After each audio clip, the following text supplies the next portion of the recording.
Aleluia, Pai, nós te agradecemos por essa palavra, que ela gere vida em nós, que ela gere mudança em nós, que ela ressuscite tudo que estava morto, que ela restaure tudo que foi quebrado.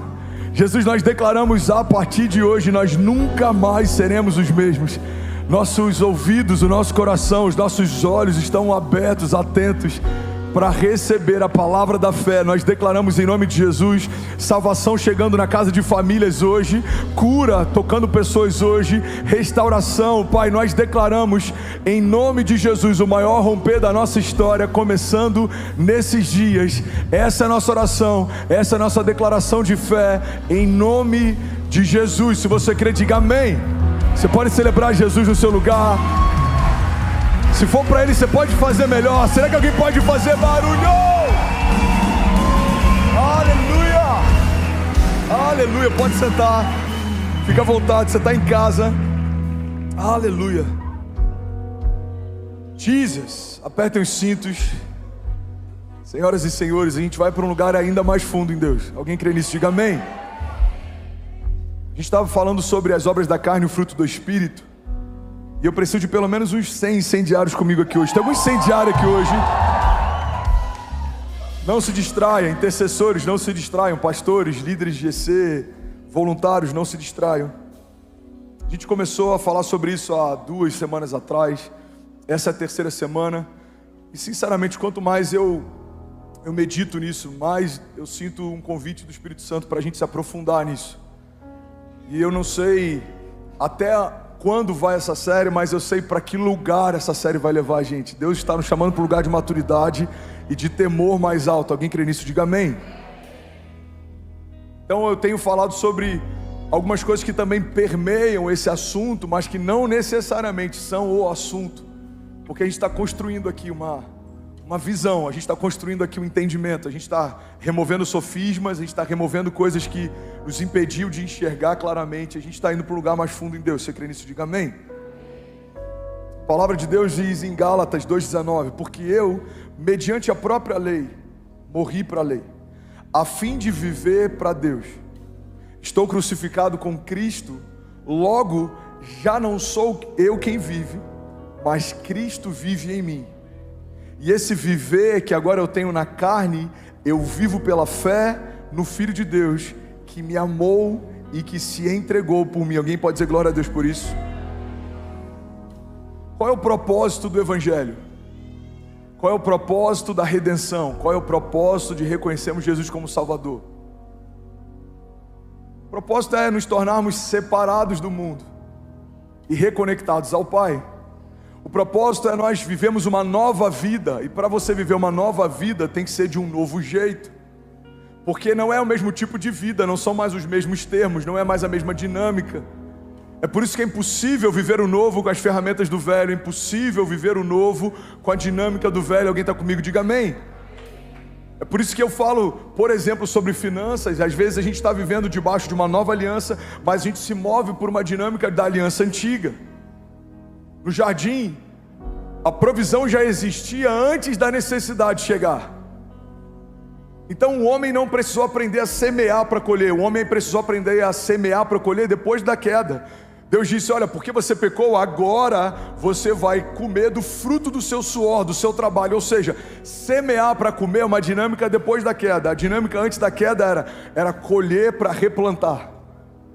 O homem não plantou uma árvore frutífera, todas elas já tinham sido plantadas por Deus. Então ele colhia dos seus frutos, e quando ele jogava no chão as sementes, elas eram replantadas. Alguém está comigo? Diga amém. Então é possível estar numa nova aliança e se mover por uma dinâmica da velha aliança. Continua achando que é pelo suor do meu trabalho, é porque eu sou muito bom, é porque eu sou o provedor da minha casa. Se eu não fizer, não tem. Se eu não trabalhar, não tem. Não, irmão, isso é uma dinâmica caída. Estamos debaixo de uma nova aliança, precisamos usufruir dessa nova aliança. Alguém está comigo? Diga amém. E muitas vezes, em vários aspectos, a gente está debaixo de uma nova aliança, se movendo por uma dinâmica antiga. Princípios quebrados, princípios da honra, submissão, autoridade, temor. Uma igreja que está no modo automático, ela acredita que está debaixo de uma nova aliança, mas ela se move como se não tivesse. E a palavra diz claramente Eu morri para o mundo e eu nasci para Deus. E agora eu vivo na carne para a glória de Deus. Eu me sustento por Deus, eu me movo por Deus. Tudo aponta para Ele, tudo acaba nele, começa nele, se sustenta nele. Alguém crê nisso? Diga amém. Então, irmão, guarda isso. Se nós não estamos nos distanciando do mundo a partir desse encontro com Deus, não é com Deus com que nós nos encontramos. Talvez com a religião, talvez com um convite que tenha sido sedutor, eu não vou nem dizer irresistível, talvez tenha sido sedutor, talvez com algo que nos mantém aquecidos. Mas o papel da igreja não é fazer a sua alma se sentir quentinha. O papel da igreja é tirar você do inferno e trazer você para o reino do Filho do seu amor. Pastor, eu não estava no inferno, eu estava bem antes de ir para a igreja. Não estava, a Bíblia fala sobre isso. Fomos transportados do reino das trevas para o reino do seu Filho amado. Irmão, nós estávamos lá, mas Jesus nos tirou de lá. Alguém crê nisso? Diga amém. O Evangelho não é um aquecimento para a alma, não é um cobertor para os nossos sentimentos. O Evangelho é para que morra quem a gente era e possa nascer quem Deus sempre quis que a gente fosse. O Evangelho fala de novo nascimento, de morte, de crucificação. Mas o Evangelho também fala de redenção, de governo, de aliança. Alguém crê nisso? Diga amém. Então qual é o propósito do Evangelho? Nos tornarmos separados do mundo e livres do pecado. Por isso não faz sentido alguém que nasceu de novo namorar com o mundo e passear nos limites do pecado. Uma das perguntas que nós pastores mais recebemos nas redes sociais: pastor, isso é pecado? Tem uma citação do Francis Chan, eu não lembro qual que é o livro dele, mas ele diz que um dos problemas mais crônicos dessa geração é que a maior parte dessa geração quer saber sobre o que leva para o pecado e o que não leva, o que leva para o inferno e o que não leva, não porque quer estar com Jesus em amor, mas porque quer se livrar da imagem que venderam sobre o que é o inferno. Quando eu pergunto o que é pecado, só para saber até onde eu posso ir, está muito claro que eu não quero viver numa posição alta de santidade, eu só não quero ir para o inferno. Esse lugar é muito medíocre diante daquilo que Deus tem para você. Deus nos chamou para governar com Ele nas regiões celestiais. Vivemos de glória em glória, vivemos de milagre em milagre. Não é para a gente só saber até onde não dá para ir, é para a gente saber aonde Ele quer que a gente esteja. Até onde dá para ir sem não. Deus, aonde você quer que eu esteja? Em que posição o teu sangue me colocou? Em que posição o teu filho me estabeleceu? Quem eu sou? O que eu carrego? Quem você é, o que você carrega. Por isso que a Bíblia diz que precisamos conhecer e prosseguir em conhecer a Deus. O povo que não conhece ao Deus que serve pode não estar servindo ao Deus que acredita que serve, ou pode estar servindo do jeito errado. Por quê? Porque é uma premissa básica. Só dá para obedecer quem sabe o que o outro espera de si. Como eu posso cumprir o princípio da obediência se eu nem sei o que Deus espera de mim? Alguém está comigo? Diga amém. Então Paulo está dizendo, olha, eu não vivo mais para mim, não é mais para os meus desejos, não é mais para as minhas vontades. Agora eu vivo para a glória de Deus, eu vivo para os planos de Deus, eu vivo a jornada de Deus, eu vivo nos termos de Deus, porque é para esse lugar que o Evangelho me trouxe. Eu fui agora restabelecido, eu fui agora colocado numa nova posição. E essa posição exige de nós como igreja algumas coisas. Estarmos separados do mundo, estarmos livres do pecado, é uma premissa básica. Não dá para ser pleno sem a gente cumprir esse princípio. João 15 diz assim: vocês já estão limpos por causa da palavra que lhes tenho falado. Permaneçam em mim e eu permanecerei em vocês. Como o ramo não pode produzir frutos de si mesmo se não permanecer na videira, assim vocês não podem dar frutos se não permanecerem em mim. Primeiro ponto que eu quero compartilhar aqui: fomos salvos pelo sangue de Jesus, mas somos purificados pela palavra. Bom, olha para mim, o sangue te restabeleceu posição, acesso, filiação, mas é a palavra quem purifica você todos os dias. Eu vou falar um pouco sobre isso. É por isso que é importante entendermos sobre o poder do sangue, mas também é importante entendermos quando a Bíblia fala sobre a palavra como uma água purificadora. Uma das orações que normalmente eu faço Quando a gente está falando sobre ansiedade, sobre medo, sobre pensamentos de morte, é para que Deus possa lavar os nossos pensamentos com a água viva. Por quê? Porque pensamentos lavados com a água viva, com a palavra de Deus, são pensamentos realinhados, reposicionados em Deus. Irmão, você precisa ser purificado todos os dias. Vamos ser sinceros, tem brincadeiras que no início da nossa conversão não cabiam, mas depois de um tempo a gente começa a não se incomodar mais. Tem conversas que a gente sabia que não eram pra gente, depois de um tempo a gente começa a não se incomodar mais. Tem falas que a gente já sentia, tinha uma impressão no nosso coração e no nosso espírito, não é pra mim esse tipo de fala, mas depois de um tempo a gente começa a não se incomodar mais. É sobre isso que eu quero falar. Deus chamou você para uma posição em que você vai usufruir do fruto do Espírito e você vai rejeitar as obras da carne. Não dá para servir as duas coisas ao mesmo tempo. Alguém está comigo? Diga amém. João 15, vocês já estão limpos por causa da palavra. É interessante, eu estava meditando um pouco sobre alguns estudos do pastor Luciano Subirá. Vários deles me inspiraram, inclusive, para a pregação de hoje em especial. E ele estava falando sobre essa correlação entre o sangue e a água. O sangue nos coloca de volta nessa posição em Deus e a água nos purifica. E é quase que um simbolismo profético aquilo que acontece com Jesus na cruz do Calvário, porque durante todo o período da crucificação ele sangra, mas em algum momento quando flecham ele, o que sai dele é água. Em todo o tempo você vê a representação do sangue nos trazendo para um lugar de redenção e da água nos trazendo para um lugar de purificação. No tabernáculo era assim também. Você tinha uma bacia de bronze, que simbolicamente na palavra isso significa juízo, e essa bacia carregava água e você precisava se purificar antes de fazer qualquer ritual na presença de Deus. Irmão, a água que nos purifica é a palavra, e a loucura que a gente está vivendo nesses dias é pessoas que querem viver uma vida santa sem serem lavados pela pureza da palavra, pessoas que querem viver a plenitude das promessas sem serem lavados pela palavra. A palavra é o que sustenta a igreja, a palavra é o que gera fé na igreja. A palavra não contém Deus, ela é Deus. Alguém crê nisso? Diga amém. A palavra é o próprio Deus. Ele quer santificar a sua igreja, Ele quer lavar você, Ele quer aumentar o teu nível de temor, de unção, de autoridade, de sensibilidade, de revelação. João 13:3 diz assim: Jesus, sabendo que o Pai tinha depositado nas suas mãos todas as coisas e que havia saído de Deus e ia para Deus, levantou-se da ceia, tirou as vestes e, tomando uma toalha, cingiu-se. Depois deitou água numa bacia e começou a lavar os pés dos discípulos e a enxugar-lhes com a toalha com que estava cingido. Aproximou-se, pois, de Simão Pedro, que lhe disse: Senhor, tu lava-me o pé a mim? Respondeu então Jesus e disse-lhe: o que eu faço não sabes tu agora, mas tu o saberás depois. Então disse-lhe Pedro: nunca me lavará os pés. Então respondeu Jesus: se eu não lavar os teus pés, você não tem parte comigo. Então disse Pedro: Senhor, não só os meus pés, mas também as mãos e a minha cabeça. Alguém pode dizer glória a Deus por isso? O lava-pés, naquela época como prática, estava ligado a uma higiene. Você vinha andando de várias cidades, você percorria quilômetros com sandálias, os seus pés estavam sujos. Então, como uma prática de higiene, o propósito era tornar os seus pés mais apresentáveis, mais limpos, para você entrar num ambiente.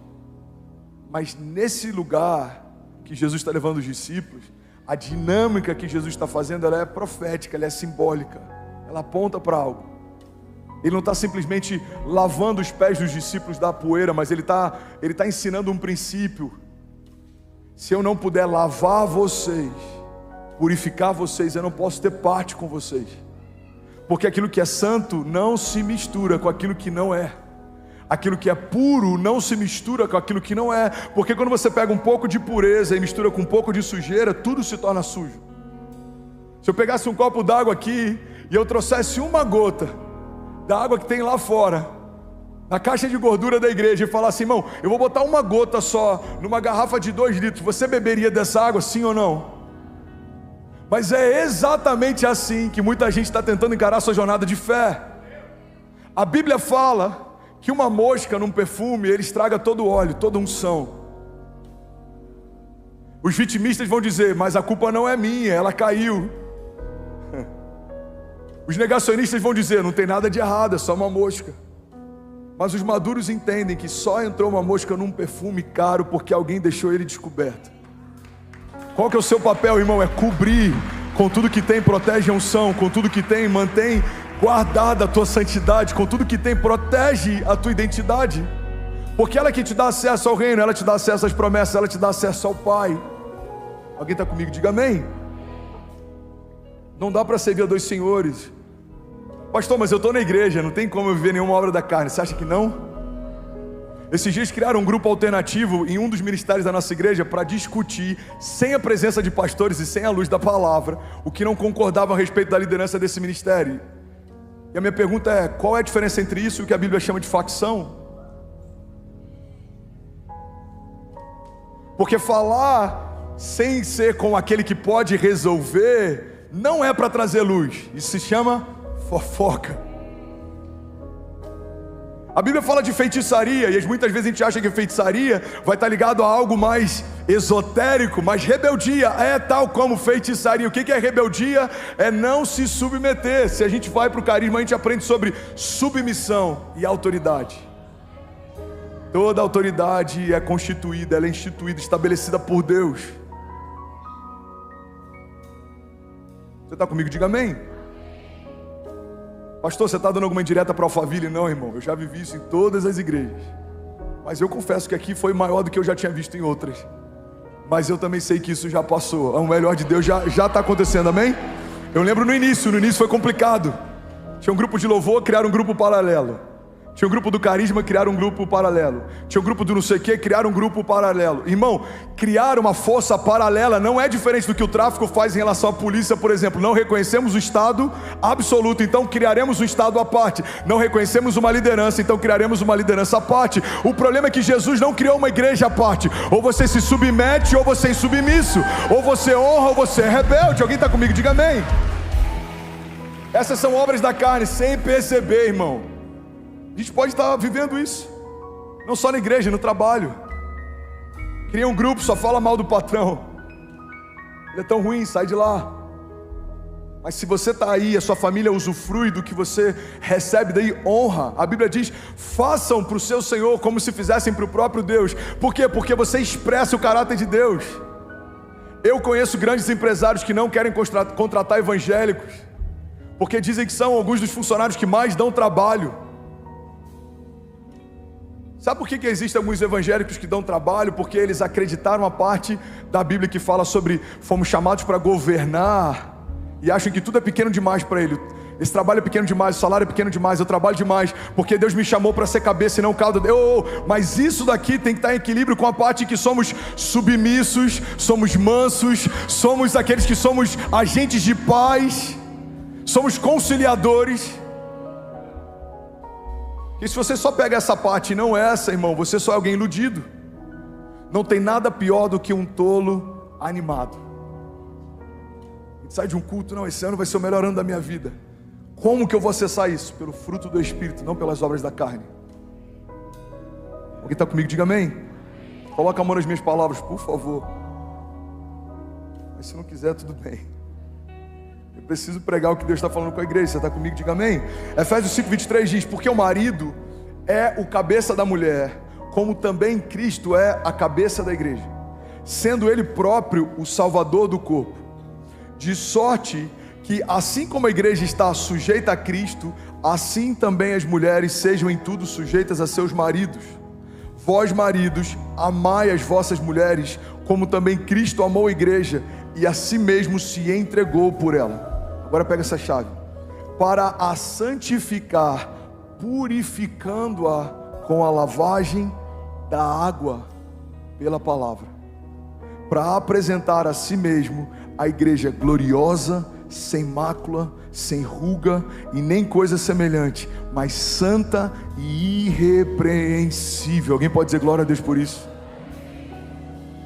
Aqui em Efésios tem uma direção clara para maridos e mulheres, para maridos e esposas, mas como ele faz uma referência do marido a Cristo e a mulher à igreja, aqui a gente tem uma direção prática também para a igreja. O que a palavra está dizendo? Que Jesus, ele salvou o corpo, a igreja, e ele tem um propósito, para a santificar. Irmão, você não foi salvo só para ser salvo, você foi salvo para ser santo. Eu vou falar isso mais uma vez e alguém vai pegar isso aqui. Você não foi salvo só para ser salvo, você foi salvo para ser santo. Jesus não morreu para você se tornar crente, Jesus morreu para você se tornar filho. É para esse lugar que ele quer te levar. Alguém crê nisso? Diga amém. Então ele está dizendo, olha, Jesus salvou a igreja com propósito. Qual que é o propósito, pastor? Para santificá-la. E como que ele vai santificá-la? Purificando-a com a lavagem da água pela palavra. Santifica a igreja é a palavra. Pastor, mas por que a igreja tem crescido tanto e a gente não tem visto o mesmo nível de santidade crescendo? Porque nem todo mundo está pregando a palavra, nem todo mundo está ouvindo a palavra. Tem pregações e sermões que parecem mais com uma palestra motivacional do que o evangelho. Aí tem gente que vai falar, André, mas sinceramente, eu já ouvi pregações suas, você fala de um evangelho açucarado. Não, eu falo de coerência. Eu falo de um Deus de milagres, a gente tem que viver milagres. Eu falo de um Deus de promessa, a gente tem que viver promessa. Eu falo de um Deus de cuidado, a gente tem que viver cuidado. Essas coisas não mudam em nada a necessidade de santificação, de rendição, de temor. Alguém está comigo? Diga amém. O evangelho real não é um evangelho cítrico, estéril, crítico, ácido, não. É um evangelho de redenção, de paternidade, de filiação, de restauração, de renovo. Mas essas coisas não anulam o fato de que Deus ainda é Deus e o Senhor ainda é Senhor. Precisamos temer e tremer quando Ele fala. Qual que é o propósito da morte de Jesus? Santificar a sua igreja. Qual que é o caminho a partir disso? Nos tornarmos cada vez mais purificados, santos, irrepreensíveis e livres de qualquer acusação. 2 Coríntios 7:1 diz, portanto, meus amados, tendo tais promessas, purifiquemo-nos de toda a impureza, tanto na carne quanto no espírito, aperfeiçoando a nossa santidade no temor de Deus. Pastor, é possível aperfeiçoar a santidade? Não só é possível, como é necessário. Cada dia mais santos, cada dia mais puros, cada dia mais cheios de Deus, cada dia mais cheios da vida de Deus. Alguém está comigo? Diga amém. Tiago 1:21 diz, portanto, deixando toda a impureza e acúmulo de maldade, acolham com mansidão a palavra implantada em vocês, a qual é poderosa para salvá-los. Alguém pode dizer glória a Deus por isso?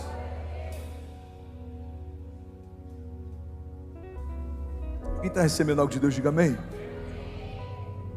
Sabe, a gente usa um termo, primeiro amor. E por mais que a gente, e eu já falei várias vezes sobre isso, por mais que a gente acredite que a nossa jornada com Jesus faz com que o nosso amor de hoje seja maior do que já foi um dia, a Bíblia trata com muito cuidado essa questão do primeiro amor. Ela fala de um primeiro amor como sendo algo genuíno, algo puro, algo imaculado, algo que ainda não foi alterado, algo que não foi diluído. E nas cartas para as igrejas de Apocalipse, tem uma especial que eu quero chamar a atenção. Apocalipse 2:4 diz assim, eu tenho porém contra ti, que abandonaste o teu primeiro amor. Lembra-te, pois, de onde caíste, arrepende-te e volta às práticas das tuas primeiras obras. Senão, venho a ti e moverei do seu lugar o teu candeeiro, caso não te arrependas. A palavra está tratando bem claro que sair desse lugar do primeiro amor é uma queda, é chamado de pecado, precisa de arrependimento. O que é sair desse lugar do primeiro amor, irmão? É sem perceber a gente continuar se dedicando ao que se dedicava, mas perdendo a paixão do porquê a gente faz o que fazia. A gente perde o primeiro amor quando a gente entra no modo automático. Eu não venho para servir mais porque eu amo a Deus, eu venho para servir porque alguém me botou na escala. Eu não oferto mais porque eu lembro do cativeiro que Deus me tirou, e eu tenho prazer de saber que tudo que os meus celeiros carregam é porque o Senhor me deu colheita todos os meses. Tudo que eu entrego, na verdade Ele me deu primeiro. Tudo que eu derramo, na verdade Ele semeou sobre mim primeiro. Ele é aquele que dá a semente, é o que semeia. Não. Eu só pago porque vai ficar chato se o irmão do lado ver que eu não botei nada no envelope, ou vai ficar chato se o pastor der a palavra e eu nunca semear alguma coisa. Irmão, perder o primeiro amor é algo tão sutil, que se a gente não for purificado pela água da palavra, se a gente não for todos os dias levado para esse lugar de mais profundidade, a gente sem perceber se torna um crente funcional. Você funciona, mas Deus não te chamou para funcionar, Deus te chamou para fluir. Deus não te chamou para fazer o que você tem que fazer, Deus te chamou para você fluir de uma forma que você nem percebe o que faz. Eu adoro porque eu amo esse lugar de adoração, eu sirvo porque eu amo servir, eu faço parte porque eu amo estar naquilo que Jesus está fazendo. Irmão, não é um peso, não é um fardo, é um prazer, é um deleite, é uma graça, é um favor. Alguém está comigo? Diga amém. Quanto mais espiritual nos tornamos, mais leves se tornam as coisas espirituais. Quanto mais distante desse lugar nós estamos, mais pesados se tornam as coisas espirituais. O pastor Márcio sempre diz que o que pesa é o pecado, filho. O que cansa é o pecado. Quando tem um pastor que está reclamando demais do ministério, sempre reclamando, ele fala: pode ver, tem alguma raiz de pecado. O que pesa é o pecado, filho. Porque o ministério, ele é renovador, a jornada é renovadora, o Senhor é renovador, a santidade é renovadora, a palavra é renovadora. Tudo que está quebrado Ele restaura, tudo que está partido Ele reconecta, tudo que está perdido Ele coloca de volta no lugar, tudo que está confuso Ele traz clareza, tudo que está cativo Ele liberta. Alguém crê nisso? Diga amém. Eu quero compartilhar sobre isso que eu ouvi do pastor Luciano e me edificou tanto, sobre 4 coisas que nos roubam o primeiro amor. A primeira coisa que nos rouba o primeiro amor é o convívio com o pecado. Fala comigo: o convívio com o pecado me rouba o primeiro amor. Mateus 24:12 diz: e por se multiplicar a iniquidade, o amor de muitos se esfriará. Irmão, pega isso, olha para mim, guarda com carinho essa palavra. A Bíblia diz que por se multiplicar a iniquidade, o amor de muitos se esfriará, mas não é necessariamente pelo pecado que eu cometo, mas também pelo pecado que me cerca, porque se eu abaixo a guarda, aquilo que antes me constrangia começa a não me constranger mais, aquilo que antes me escandalizava começa a não escandalizar mais. E qual que é o problema disso? O problema é que, sem perceber, a gente pode se acostumar com o pecado à nossa volta. Você lembra da história de Davi? A Bíblia diz que o exército estava amedrontado. Davi então chega para levar comida aos seus irmãos. Quando ele chega lá, eu imagino a surpresa de Davi. Ele olha e ele vê um exército forte, poderoso, aliançado com Deus. Ele vê um homem afrontando esse exército. E eu acredito, irmão, isso é um pensamento meu, que uma das coisas que causou tanta surpresa em Davi é que ele era um agente novo num cenário. Aqueles homens já haviam se acostumado com o grito do gigante. A Bíblia diz que ele gritava, ele ficava afrontando. Então quando Davi chega, eu imagino a surpresa dele de dizer: como assim, esse cara está gritando há tanto tempo e ninguém vai fazer nada? Você sabe uma coisa que muitas vezes acaba sabotando a gente? Guarda isso, irmão, é esse consciente coletivo. Você sabia que existe um fenômeno no mercado, por exemplo, financeiro, que é o FOB, que é Fear of alguma coisa? Vou lembrar agora. Alguém sabe qual que é a tradução? Isso, listen out, thank you. Que é o medo de ficar de fora. O que é o FOB? O que é esse fenômeno? Todo mundo está comprando, sei lá, Bitcoin, está ganhando dinheiro. Aí seu amigo fala: cara, eu comprei, já dobrou. Cara, eu comprei, ganhei 30%. Aí você fala: meu Deus, eu não posso ficar de fora. E você vai lá, compra, e aí tem uma queda de mercado e você perde tudo. Por quê? Porque esse fenômeno é justamente pessoas que fazem coisas sem saber o porquê fazem, só porque está todo mundo fazendo. Tem muita gente que vai porque está todo mundo indo. Tem muita gente que faz porque está todo mundo fazendo. Você está comigo? Diga amém. O problema, irmão, da gente ser cercado por um cenário em que o pecado não é mais tão constrangedor, é que sem perceber a gente começa a achar que é natural o que a Bíblia abomina. Não é natural a sua filha dormir com o namorado na sua casa. Não é porque você prefere que ela esteja em casa do que na rua. Não é normal. Isso é abrir mão de um sacerdócio. Isso é quebrar um princípio de santidade. Isso não é normal. Não, mas todas as amigas da minha filha fazem. O problema é delas. Você não é sacerdote sobre a casa delas. Você não é pai delas. Mas você é sacerdote sobre a sua casa. E você é pai da sua filha. Negociamos princípios, negociamos valores, negociamos algumas áreas que, sem perceber o que o coletivo faz, começa a respaldar o que a gente não se incomoda mais em fazer. A Bíblia diz que pela multiplicação da iniquidade, o amor de muitos se esfriará. Igreja, olha para mim, o que esfria o nosso amor não são as lutas, é o pecado. Por que você esfriou? Cara, muita luta. Não. Isso é a desculpa que você usa para justificar a falta de busca. Por quê? Porque Davi lutou contra gigantes e se tornou maior. Depois ele lutou contra a perseguição de Saul, se tornou ainda maior. Depois ele lutou contra exércitos, se tornou ainda maior. A gente olha a história de Daniel, recebeu autoridade e sabedoria na Babilônia, se tornou maior, foi para um lugar de perseguição mais alto, Deus colocou ele num lugar ainda mais alto. A gente olha para a história de José, irmão, nenhum herói da fé que enfrentou desafios com Deus, ou por causa de Deus, desanimou ou esfriou. Pelo contrário, cada dia amavam mais o Senhor. O que faz a gente esfriar é a normatização do pecado.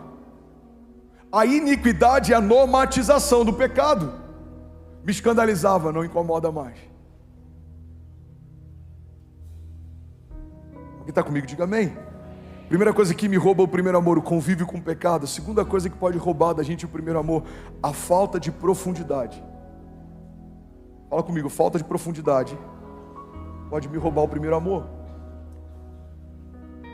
A parábola do semeador em Lucas 8,13 diz assim: a que caiu sobre a pedra, a semente que caiu sobre a pedra, são os que, ouvindo a palavra, a recebem com alegria.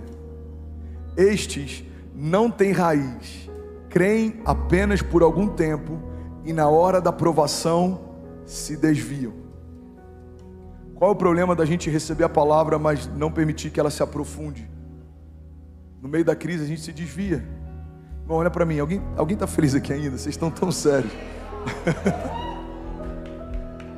Vocês estão tão sérios. Alguém está recebendo algo de Deus? Eu já vi umas 3 pessoas levantando, pegando a bolsa e saindo. Eu estou assim, gente, eu esperava que a gente pregasse sobre o que hoje aqui? Guarda isso. A falta de profundidade nos coloca num lugar perigoso. Recebemos uma boa palavra, mas não conseguimos suportá-la. Recebemos uma boa palavra, mas não conseguimos abraçá-la. Ela se perde, ela se esvai, ela se dilui. Quem são os que não têm profundidade? São aqueles que são apaixonados pelo primeiro toque, mas não buscam uma jornada. São aqueles que são apaixonados por um encontro, mas não buscam a jornada. Irmão, olha para mim, o que Deus tem para nós não são encontros pontuais durante o nosso culto, não é uma emoção que vai levar a gente para um lugar mais alto, não. É uma jornada consciente, é uma fé racional, é um sacrifício vivo. Já falei sobre isso algumas semanas atrás. Uma fé sensorial, eu boto entre aspas, é uma fé pautada em sentimentos. Se eu sinto arrepio, uau, Deus está demais aqui hoje, cara. Se eu sinto um frio na barriga, meu Deus, alguém profetizou algo, eu sinto que é de Deus. Por quê? Porque parece com aquilo que eu queria que Deus falasse, isso é de Deus. Tem muita gente se apegando a palavras proféticas que Deus nunca profetizou. Tem muita gente achando que é Deus se movendo, quando na verdade é só o ar-condicionado que está gelado demais. Talvez esse arrepio seja só a sua epiderme dizendo alguma coisa, mas Deus não nos chamou para nos guiarmos pela nossa epiderme. Deus nos chamou para nos guiarmos pelo Espírito. E a Bíblia diz que o Espírito de Deus testifica ao nosso espírito a respeito das coisas de Deus. É a partir de uma firme convicção, não é sobre sentimento. Nós não nos movemos mais pelo que vemos, mas por aquilo que cremos. Alguém está comigo? Diga amém. Então fala comigo, a falta de profundidade pode me roubar o primeiro amor. Terceiro princípio, terceiro gigante problema que pode nos roubar o primeiro amor é a falta de tratamento. Fala comigo, a falta de tratamento pode me roubar o primeiro amor. Lucas 8:7 diz: outra semente caiu no meio dos espinhos, e estes, ao crescerem com ela, a sufocaram. Irmão, quais são os espinhos? Lucas 8:14, aqui caiu entre espinhos, são os que ouviram e no decorrer dos dias foram sufocados com os cuidados, as riquezas e os deleites da vida. Os seus frutos não chegam a amadurecer. O que são os espinhos? E o que são as sementes lançadas entre os espinhos? São aqueles que receberam a palavra, mas não aceitam a ideia do tratamento, do processo, dos desafios. Preferem o conforto do que o propósito. Então, se o evangelho começa a me levar para um lugar de desconforto, eu não sei se é bem aqui que eu quero ficar, eu não sei se é nessa igreja que eu quero estar, eu não sei se é essa palavra que eu quero ouvir. O conforto normalmente rouba da gente o propósito, e é por isso que sempre que a gente está numa zona de conforto, Deus nos empurra para uma zona de propósito. O conforto, ele vai pontuar a nossa história. A gente vai viver com conforto, mas a gente não vai viver o conforto. Todas as vezes que eu estava num lugar plenamente confortável, Deus me tirou e me colocou no meio de um desafio. Por quê? Porque se eu estiver confortável demais, eu posso baixar a guarda e desejar não mais viver pelo propósito. Irmão, quando Davi estava confortável demais, algo aconteceu. A Bíblia diz que era primavera, tempo em que os reis iam para a guerra. Davi decidiu permanecer no palácio. Tem problema estar no palácio? Não, o problema é se é tempo de guerra. Em tempos de guerra, os reis vão para a guerra. Quando está off-season, quando não está em tempos de guerra, aí você usufrui do conforto. Lembra de Jesus? Jesus dormia numa tempestade, os discípulos estavam desesperados, achando que ia morrer. Mas ele sabia que eles chegariam ao outro lado. Jesus já tinha declarado: chegaremos, vamos até o outro lado. Ele já tinha definido um destino. Ele dormiu porque o destino já estava traçado. Os discípulos estavam desesperados. Mas tempos depois, quando Jesus está próximo do seu sacrifício, da sua crucificação, ele chama os discípulos e fala: orem comigo, eu estou sentindo uma angústia mortal. E os discípulos dormem. Mais uma vez ele volta e ele clama para que os discípulos possam orar com ele. Os discípulos dormem. Irmão, o que a gente aprende com a história de Jesus é que a gente precisa entender os momentos da gente descansar e os momentos da gente se posicionar. E isso não tem a ver com os cenários. Se o cenário é de tempestade, mas Jesus diz: filho, pode dormir, eu estou com você, pode dormir, pode descansar.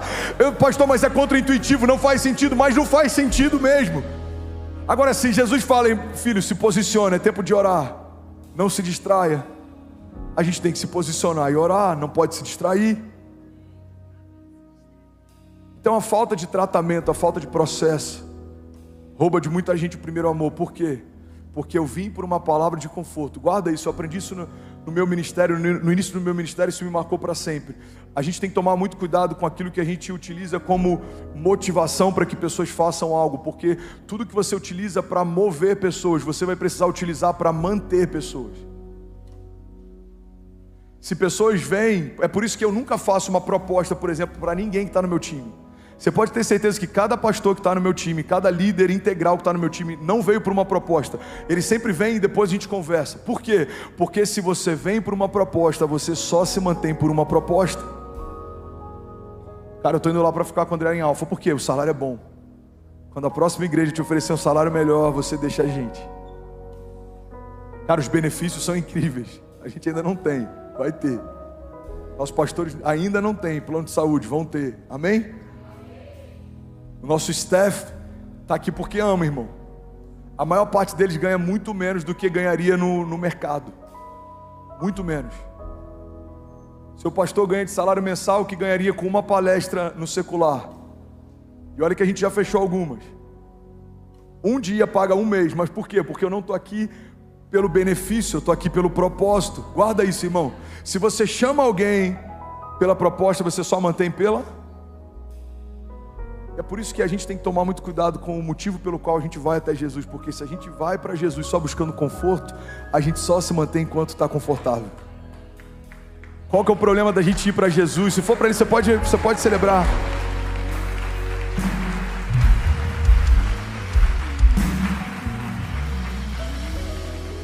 Qual que é o problema da gente ir para Jesus? Em busca de conforto, de uma palavra doce. O processo não é assim.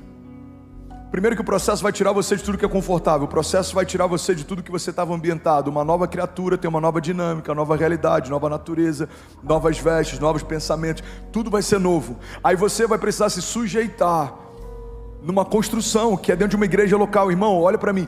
O único organismo social que faz com que um CEO de uma empresa seja liderado pelo faxineiro da própria empresa é uma igreja. Porque a gente entende que lá fora você pode ser quem for, aqui dentro os critérios são outros. Talvez o faxineiro da sua empresa, e quando eu falo isso, não falo com nenhum tipo de constrangimento, mas a gente está falando sobre classes salariais e sobre jornadas de trabalho diferentes. Alguém entende isso? Diga amém. Talvez ele vai chegar e ele é um homem de Deus, ele já é ativado no profético, ele tem maturidade na fé, ele é líder de GC, ele está na jornada há anos. Aí você chega, você é um CEO de uma multinacional, você é o topo da cadeia de liderança da sua empresa. Aí você tem um chamado em Deus, você começa a se desenvolver, você entende que você tem um chamado de intercessão. Quem vai te liderar? O cara que você lidera. Por quê? Porque lá fora existem princípios e existem hierarquias, mas aqui também. Eu já vi donos de grandes empresas servindo no parking, porque eles entenderam que não tem a ver com quem você é lá fora. Dentro da igreja tem a ver com quem você é no reino. É uma construção. Você está comigo? Diga amém. Então se eu venho por uma palavra de Deus vai te dar chaves, chave da casa própria, chave do carro. Primeiro momento de crise financeira eu abro mão desse Deus. Por quê? Porque eu vim por um motivo, mas esse motivo não me manteve. Não, irmão, nós não viemos por aquilo que Ele pode nos dar. Nós estamos correndo na direção de Jesus por quem Ele é. Ele é maravilhoso, Ele é bondoso, Ele é glorioso. Ele enche de favor aqueles que o perseguem. Ele é Pai. E porque Ele é Pai, Ele nos favorece em tudo. Ele nos abençoa em todo o tempo. Ele nos dá acesso à herança. Alguém está comigo? Diga amém. Eu preciso finalizar. Quarto motivo pelo qual o primeiro amor se esfria são as distrações. Fala comigo, distrações. Eu quero usar um texto aqui que fala a respeito de uma dinâmica que ela acontece até os dias de hoje. Eu vi muito isso na América, eu tenho visto um pouco disso também em Alphaville. Esse é um texto que fala a respeito de uma antiga aliança, mas fala a respeito de uma mesma dinâmica pelo qual o inferno trabalha. Êxodo 5:5 diz assim: disse também Faraó: o povo da terra já é muito, e vós o distraís das suas tarefas. Naquele mesmo dia, pois, deu ordem Faraó aos superintendentes do povo e aos seus capatazes, dizendo: daqui em diante não torneis a dar palha ao povo para fazer tijolos como antes. Eles mesmos que vão e ajuntem para si a palha, e exigirei deles a mesma conta de tijolos que antes faziam. Nada diminuireis dela. Estão ociosos e por isso clamam: vamos e sacrifiquemos ao nosso Deus. Agrave-se então o serviço sobre esses homens, para que neles se apliquem e não deem ouvidos a palavras mentirosas. Alguém está comigo? Diga amém. Esse texto está na NVI aqui na tela? Confirma para mim, mídia, tá? Vamos ler junto então, por favor. Êxodo 5, versículo 5, disse também Faraó: o povo da terra já é muito, e vós os distraís das suas tarefas.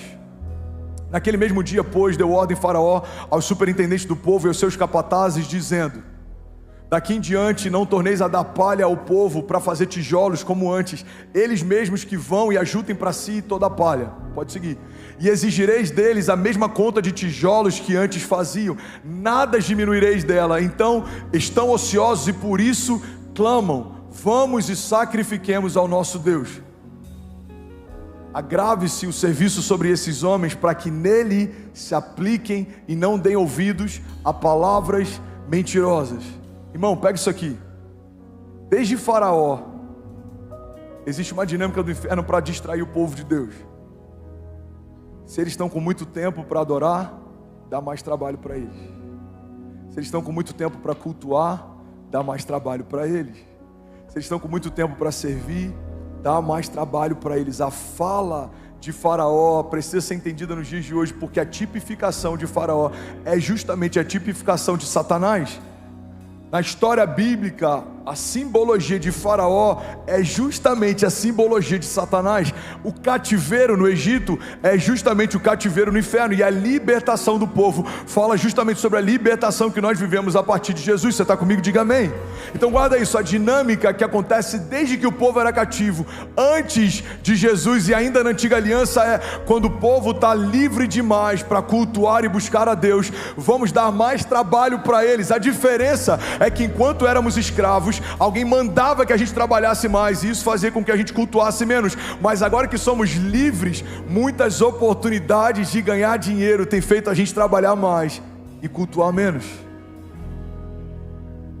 Uma das coisas que eu mais vi na América são homens que foram para a América tentando dar uma vida melhor para sua família e perderam a sua família porque passaram a amar o dinheiro. Uma das coisas mais perigosas na América, eu fiquei lá por quase 5 anos, pastorei por 4 anos e meio lá, é que a América ensina a gente uma dinâmica: time is money, tempo é dinheiro. E quando você entende que tempo é dinheiro, você começa a precificar cada hora do seu dia. E quando você começa a entender que cada hora do seu dia vale algo, você começa a fazer conta quando você pensa em abrir mão de 2 horas para cultuar a Deus.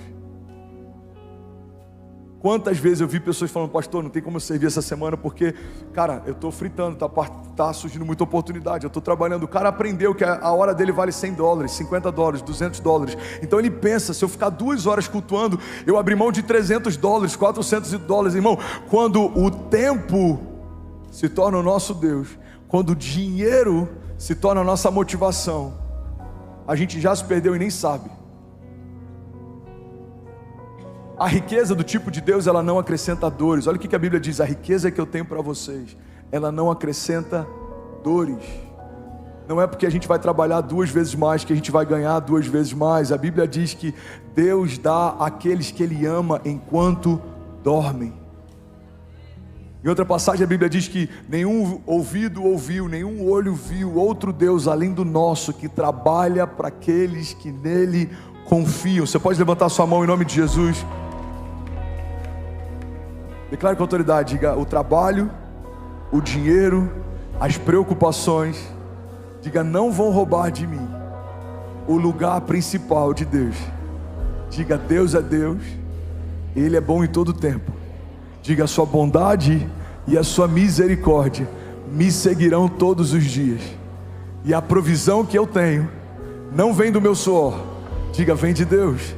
Eu trabalho para cooperar com aquilo que Deus já está fazendo, mas Ele é a minha garantia, a minha provisão, a minha segurança. Diga: Deus é bom e a sua misericórdia dura para sempre. Diga: e a minha confiança está no fato de que Ele é um bom pastor e de nada eu terei falta. Nada vai faltar na minha casa, nada vai faltar para os meus filhos, nada vai faltar nos meus negócios. Diga: a provisão do tipo de Deus, a riqueza do tipo de Deus foi liberada sobre mim, e eu não abro mão dela, em nome de Jesus. Você pode celebrar Jesus no seu lugar. Aleluia. Irmão, eu juro que eu vou terminar em 2 minutos. Pastor Danilo Figueira, ele diz que não ter tempo para Deus é a atitude de quem não entendeu o valor da eternidade. Se não temos tempo para Deus agora, por que queremos a eternidade onde teremos tempo só com Ele? Não ter tempo para Deus, igreja, é a atitude de quem não entendeu o valor da eternidade. Timóteo 4,7, Paulo diz: eu combati o bom combate, completei a carreira e guardei a fé. Desde agora me está guardada a coroa da justiça, que o Senhor, o reto juiz, me dará naquele dia, e não somente a mim, mas também a todos que amam a sua vinda. Pastor, qual que é o caminho de volta então? Eu quero voltar ao primeiro amor, eu quero buscar o fruto do Espírito, eu quero abrir mão das obras da carne, eu quero me santificar pela água da palavra, eu quero ser santo, irrepreensível, livre de qualquer acusação, eu quero me tornar pleno em Deus, eu quero maturidade em fé. Qual que é o caminho de volta? Apocalipse 2,5. Lembra-te, pois, de onde caíste. O louvor pode subir.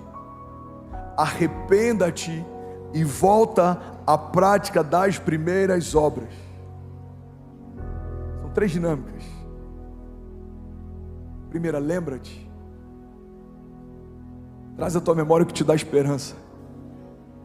Lembra de como queimava no primeiro amor. Lembra de quando você queimava, quando Jesus falou as primeiras vezes sobre as promessas. Lembra desse lugar. Lembra dessa atmosfera. Lembra dessa profundidade. Lembra-te. Segunda chave que Deus nos dá é arrependa-te. Não é só lembrar, é a gente se arrepender. O arrependimento é a chave que libera o novo de Deus. O arrependimento é a chave que nos dá acesso ao temor do Senhor. O temor do Senhor é o princípio da sabedoria. O temor do Senhor é o que nos torna fortes. Por que você não peca? Porque eu temo a Deus. Por que você não toma uma outra mulher para você? Porque eu temo a Deus. Você vai falar ao longo da sua semana, por que você não rouba? Porque eu temo a Deus. Por que você não faz? Porque eu temo a Deus. Não é porque um conjunto de práticas morais me diz que eu não posso, é porque o meu Deus diz que isso não alegra o coração dele.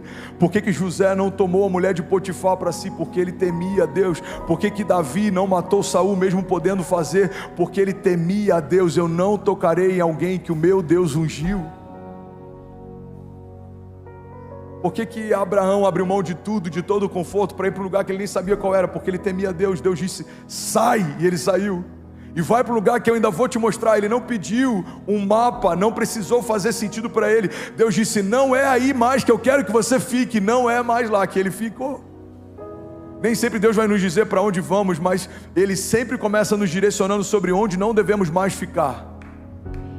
Sai desse lugar, sai desse relacionamento, sai dessa aliança. Se for para Jesus, você pode fazer melhor.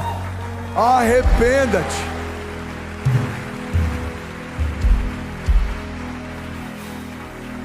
E a terceira prática, volta à prática das primeiras obras. Você quer viver o que você vivia? Eu lembro de um jovem que, cara, eu amo esse cara, e ele é compositor, ele já fez várias músicas incríveis na época que a gente liderava jovens no Rio. E aí ele teve alguns desafios, e aí ele desviou. Ele me mandou mensagem um tempo atrás e falou, cara, eu queria poder voltar a viver o que eu vivia. Eu falei, então volta a fazer o que você fazia. Tão simples. Você quer voltar a viver o que você vivia? Volta a fazer o que você fazia. Irmão, eu confesso que tem lugares em Deus que eu preciso voltar a fazer o que eu fazia, porque eu quero voltar a viver o que eu vivia. Não sei você, mas quando você é menino, você pode brincar o dia inteiro. Você chega da aula, você vai brincar com os brinquedos, você está distraído, porque alguém tem a responsabilidade da casa. Mas quando a gente se torna homem, agora a gente tem crianças que dependem da gente, a gente começa a ter muitas responsabilidades. E uma das coisas que eu percebo no pastoreio é que quando a gente começa a liderar uma casa sem perceber, a gente começa a ficar sério com coisas que antes a gente era infantil, e isso não pode ser negociado. Qual que é o meu desafio como pastor hoje? É que a gente vai ficando com a casca tão grossa que a gente não pode se tornar insensível. A gente precisa sempre revisitar esse lugar de temor e de tremor e de dependência. Voltar a viver o que vivia, voltar a fazer o que fazia. Talvez a palavra de hoje seja não só para novos começos, mas seja para alguém que já está na jornada e por algum motivo, em alguma área da sua jornada, você se esfriou, você diminuiu a régua, você diminuiu a busca, a intensidade. Irmão, olha para mim. A régua de Deus, ela é alta e ela não negocia para a gente caber. Olha o que Jesus faz. Ele sempre se coloca no lugar que a gente está, mas depois Ele sempre nos convida a estar no lugar em que Ele está. A gente vê aquela história de uma mulher que vai ser apedrejada. A Bíblia diz que Jesus, então, ele se abaixa e com o dedo ele começa a escrever na areia, algo que ninguém sabe até hoje que ele escreveu. E aí ele fala, se alguém não tem pecado, atire a primeira pedra. E aí cada um dos perseguidores daquela mulher começa a ir embora, e depois ele vira para ela e fala, onde estão os seus acusadores? Todos eles se foram, Senhor. Então eles levantam. Ele diz, agora vai e não peques mais. É o mesmo Jesus que, quando a Bíblia diz que Pedro afunda, a olhar para as tempestades e parar de olhar para quem chamou ele para viver o sobrenatural, a Bíblia diz que Pedro começa a olhar para o vento, ele começa a olhar para as ondas, ele começa a olhar para a tempestade, ele afunda. Então a Bíblia diz que imediatamente, fala comigo, imediatamente, Jesus estende as suas mãos e traz Pedro de volta para o lugar onde ele estava. Então guarda isso, irmão. Jesus não tem problema em se abaixar para nos encontrar no lugar que a gente está, mas Ele não vai viver lá embaixo, porque você não quer subir. Então Ele vai até onde a gente está, mas Ele quer trazer a gente para onde Ele está. É por isso que a igreja é um organismo vivo, que ela está de braços abertos para receber todo mundo. Mas guarda isso, o fato de recebemos a todos não significa que a gente aprova tudo. Pode todos, mas não pode tudo. Não, mas Deus me ama como eu sou. Não. Deus ama quem você realmente é. E o que você está fazendo não é quem você realmente é. Tem gente agora querendo utilizar essa desculpa, inclusive para opções e desejos sexuais, por exemplo. Não, se Deus me ama, Ele entende quem eu sou. Pois é, filho, Ele entende quem você é, e você não é isso. Porque só quem te viu completo quando te fez, sabe o que está faltando quando você está em cacos. A gente usa essa ideia de que Deus aceita como se Ele aceitasse tudo. Não. Os céus não diminuíram o nível de santidade para a gente caber sem esforço. Os céus mantiveram o nível de santidade, mas criaram um caminho de acesso para quem quiser viver nessa altura. Então fomos reconciliados com Deus através do sacrifício físico de Jesus. Ele construiu um caminho, Ele te deu acesso, mas não vai chegar ao reino aqueles que não nasceram do Espírito. Aquele encontro entre Jesus e Nicodemos, como que eu posso ter acesso? Ele fala, você tem que nascer de novo. Mas como é possível? Eu vou voltar para o ventre da minha mãe. Olha, você é mestre de Israel, sabe sobre tantas coisas, não sabe sobre o básico. Se vocês não entendem sobre as coisas naturais, como eu vou revelar para vocês as coisas espirituais? E ele fala que quem não nasceu de novo não pode ver o reino, e quem não nasceu de novo não pode acessar o reino. O que Jesus está deixando claro é, o reino é para todos, mas a gente não vai escancarar as portas para qualquer um entrar. O caminho é um. Eu sou o caminho, a verdade e a vida, e ninguém vai ao Pai se não for através de mim. Você está comigo? Diga amém. Gálatas 5,16. Eu finalizo aqui. Vivam pelo Espírito, e de modo nenhum satisfarão os desejos da carne. Irmão, guarda isso. Igreja, nós fomos chamados por Deus para vivermos em lugares altos. Não dá para a gente ter as mesmas picuinhas que a gente tinha antes de se converter. Não dá para a gente ter os mesmos defeitos que a gente tinha antes de se converter. Não dá para a gente ter as mesmas guerrinhas e lutinhas internas que a gente tinha antes de se converter. Porque se Cristo nos libertou verdadeiramente, nós somos livres. Se você caminha com Jesus e ainda não conseguiu liberar perdão para alguém, perdoa, irmão, isso não faz parte do caráter de Jesus. Deixa Ele se revelar e ampliar a ação dele em você. Se você caminha com Jesus e não consegue ser generoso, irmão, se abra para a generosidade, porque isso expressa o caráter de Deus. Se você caminha com Jesus e não consegue crer em milagre, se abra para a revelação de um Deus de milagres. Deus não vai se diminuir para caber na nossa teologia. Ele quer nos expandir para que a gente caminhe à altura de quem Ele é e de quem nós somos. Você é filho de Deus, você é justificado por Deus. Levanta suas mãos.